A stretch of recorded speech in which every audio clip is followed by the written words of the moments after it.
Bonjour et bienvenue dans ce cours où je vais vous expliquer le plus clairement possible la notion de faciès métamorphique. Soyez patient, suivez ce cours jusqu'au bout et je vous garantis que vous pouvez répondre à toutes les questions d'examen concernant le faciès métamorphique. D'ailleurs, à la fin de ce cours, vous allez trouver des questions d'examen concernant ce sujet avec des explications détaillées. Le faciès, qu'est-ce que c'est? Si vous faites une recherche d'images par Internet en tapant seulement le mot faciès, vous pouvez avoir ce genre d'image. Et oui, le faciès des différents visages. Ne soyez pas surpris, car le mot faciès, dans son sens le plus large, est un terme descriptif. Il décrit la forme, l'aspect, l'apparence de quelque chose. Maintenant, vous vous intéressez au faciès dans le domaine de la géologie. Or, même en géologie, le faciès est un terme qui reste général, employé dans plusieurs champs disciplinaires. Donc on va affiner notre recherche. Et on va essayer de voir ce qu'est un faciès dans l'étude de la formation des roches, c'est-à-dire en pétrologie.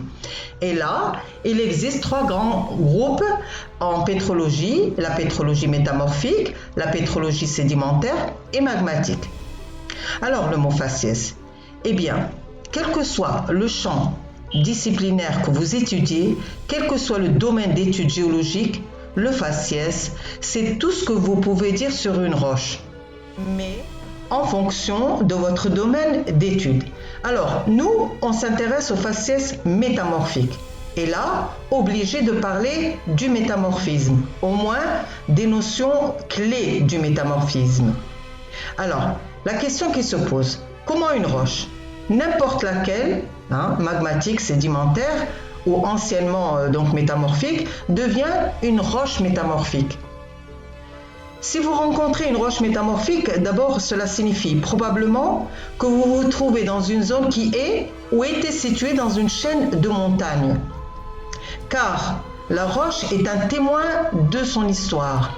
Et cette roche qui était dans les profondeurs de la terre, eh bien maintenant elle a affleuré. La définition la plus courante du métamorphisme, c'est que le métamorphisme est la transformation d'une roche sous l'effet de la température, de la pression, des fluides, en fonction du temps, beaucoup de temps, mais à l'état solide. Alors on va prendre un exemple pour essayer de comprendre.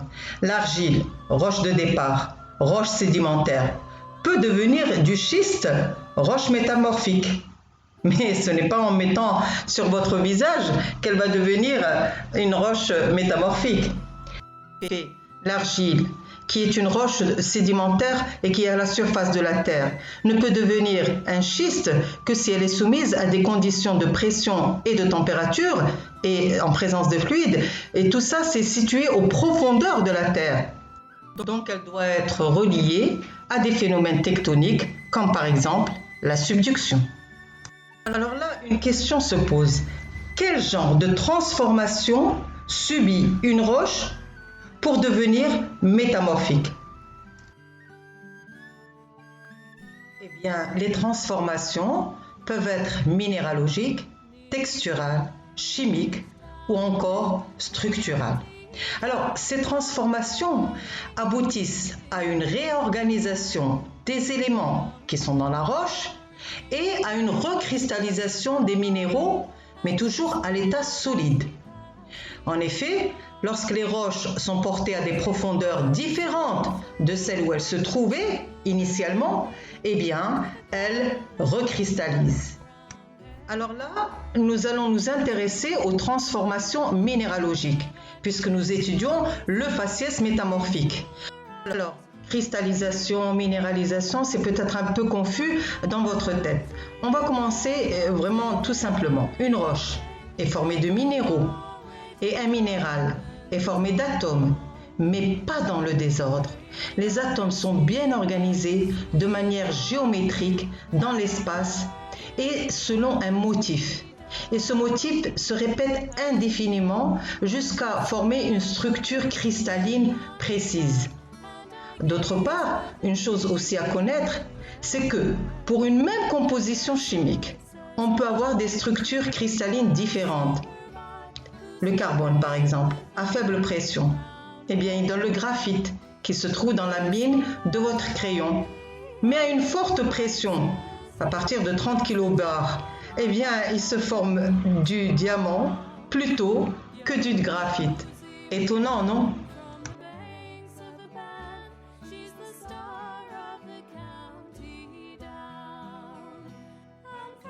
Le métamorphisme du point de vue minéralogique, eh bien, c'est que dans la roche, certains minéraux disparaissent, d'autres apparaissent et d'autres, bien sûr, restent. Mais comment un minéral disparaît et comment un autre réapparaît?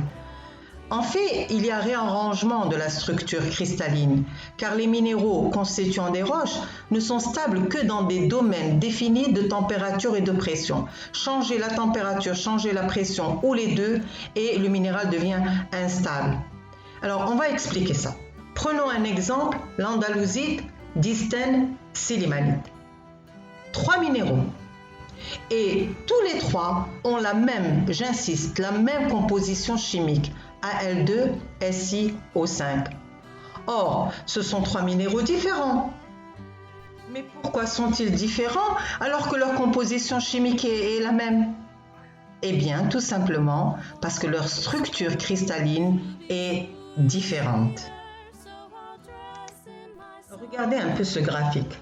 Alors, on a l'axe des abscisses, qui représente la température au sein de la Terre, et on a l'axe des ordonnées orienté vers le bas. Bon, ce n'est pas parce que celui qui l'a fait avait la tête à l'envers, non. Eh bien, c'est tout simplement parce que cet axe représente la profondeur qui est sous nos pieds.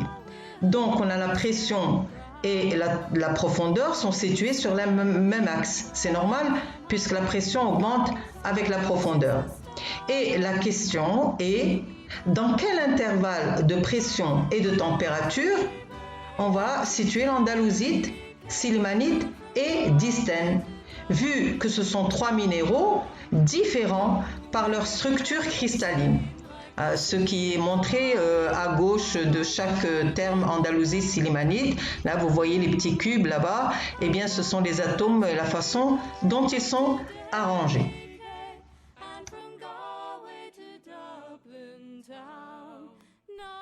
Vous remarquez dans ce graphique que l'andalousite est stable dans un domaine précis de température et de pression.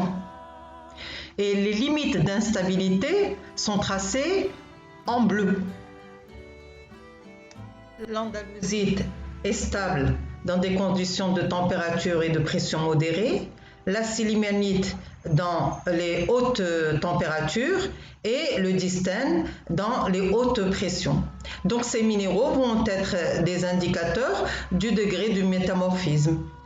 Si on rencontre ces minéraux dans une roche, eh bien tout simplement, on peut connaître les conditions de formation de cette roche, les conditions de pression et de température.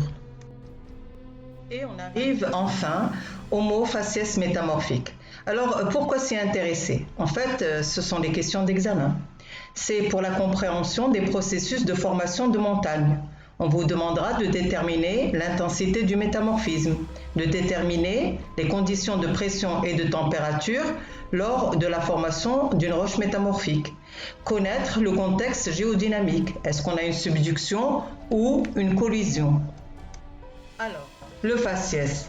Suivant l'importance du métamorphisme, c'est-à-dire de l'augmentation de la pression et de la température ou les deux. Différentes associations de minéraux métamorphiques ou paragenèses apparaissent et les associations de minéraux métamorphiques sont appelées faciès. En fait, le faciès métamorphique, c'est un groupement de roches aux origines diverses, à la composition chimique distincte, mais contenant des minéraux formés à l'intérieur d'un intervalle de pression et de température. Les conditions de pression et de température ils changent en profondeur, mais il est possible de reconnaître un nombre limité de faciès en se basant sur la présence ou l'absence de certains minéraux ou groupes de minéraux indicateurs. Et la frontière entre les différents faciès se trouve aux endroits où un certain groupe de minéraux a formé une nouvelle association caractéristique du nouveau faciès. ayant bien sûr un champ de stabilité, de pression et de température restreint dans un intervalle précis. Alors, en général, un seul minéral ne suffit pas pour déterminer les conditions de pression et ou de la température, ou les deux, auxquelles a été soumise la roche. Il faut la présence d'associations de minéraux métamorphiques, donc c'est-à-dire le faciès métamorphique, pour tirer des conclusions. Pour être plus clair, chaque faciès métamorphique correspond à un intervalle de pression et de température au sein duquel est présent un unique assemblage minéralogique. Alors on va illustrer tout ça en prenant un exemple. Transformation du gabbro, roche de la croûte océanique, en métagabbro lors de la subduction.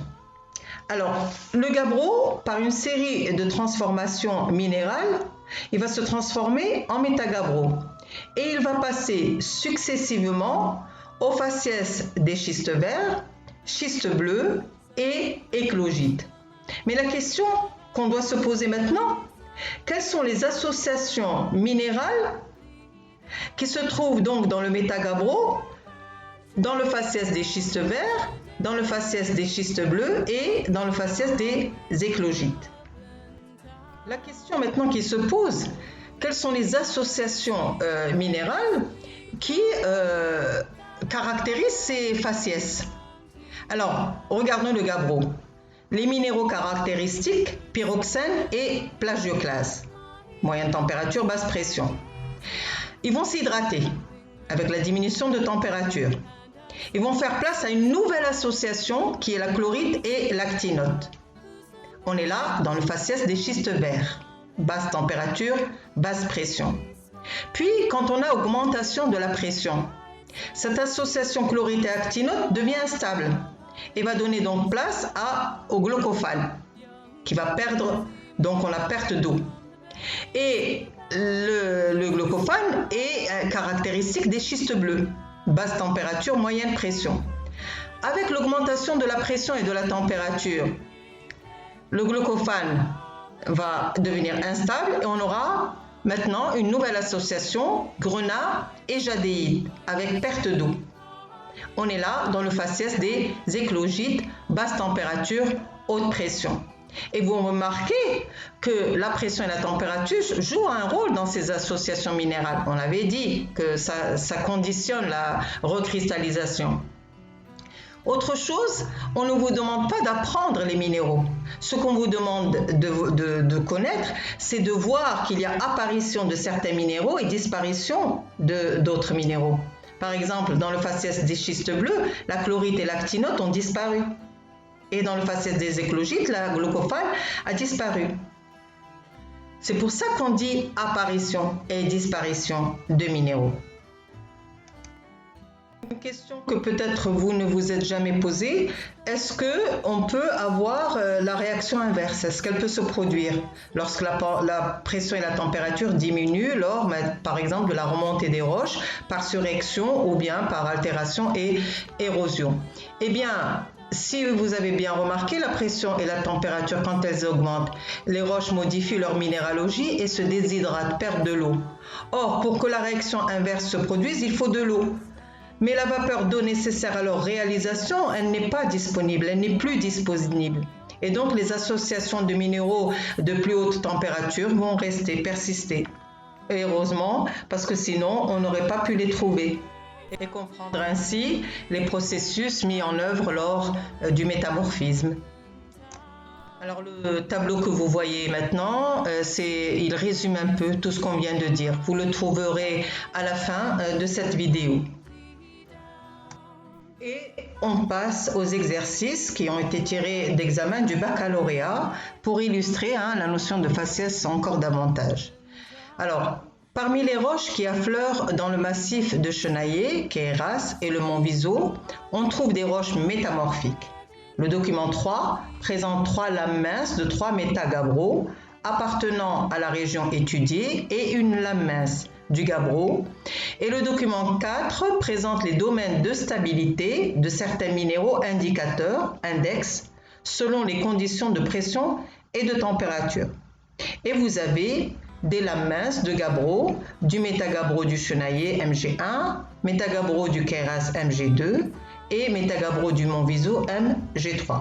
Et on vous donne en bas les minéraux qui s'y trouvent. Alors la première chose à faire d'abord, c'est de souligner les mots qui sont importants. Et ici, il y a un mot qui est très important, c'est le document 4 présente les domaines de stabilité de certains minéraux indicateurs, qu'on appelle aussi index, selon les conditions de pression et de température.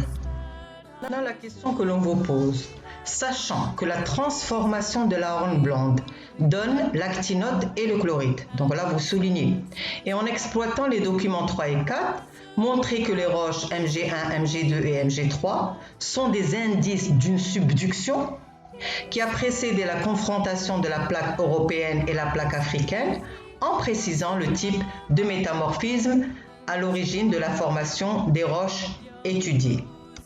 Là, vous avez deux questions. Vous devez exploiter les documents et puis déduire de ces documents le type de métamorphisme à l'origine de la formation des roches étudiées. Alors exploitons d'abord les lames minces et ensuite on regardera le lien qu'il y a avec la figure qui montre le domaine des stabilités et des principaux minéraux.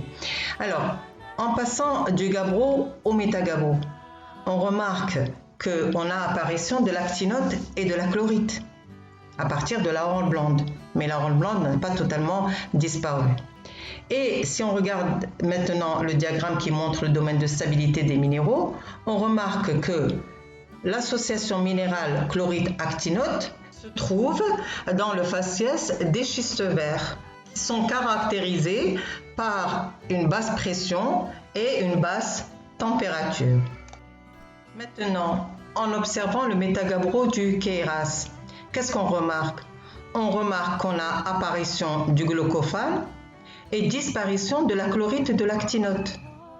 Or, dans quel faciès on a cette association minérale? Le glaucophane, là, c'est la même chose. Le glaucophane se trouve dans le faciès des schistes bleus. Et les faciès des schistes bleus sont caractérisés par une pression moyenne et une basse température. Et on termine par le métagabbro du Montviso, qui se caractérise par l'apparition de la jadéite et du grenat. Et cette association minérale jadéite et grenat ne se trouve que dans le faciès des éclogites, haute pression et basse température. La transformation du gabbro en métagabbro donc s'est réalisée du faciès des schistes verts, basse pression, basse température, au faciès des schistes bleus, pression moyenne et basse température, vers le faciès des éclogites, haute pression et basse température. Et donc, j'en déduis que le métamorphisme du gabbro étudié s'est formé suite à une augmentation importante de la pression et une basse température. Donc, il s'agit d'un métamorphisme dynamique résultant d'une subduction. Je vous laisse avec ces exercices, d'accord? Essayez de les faire. Et les définitions sont à la fin de cette vidéo. Ce sont des définitions à apprendre par cœur.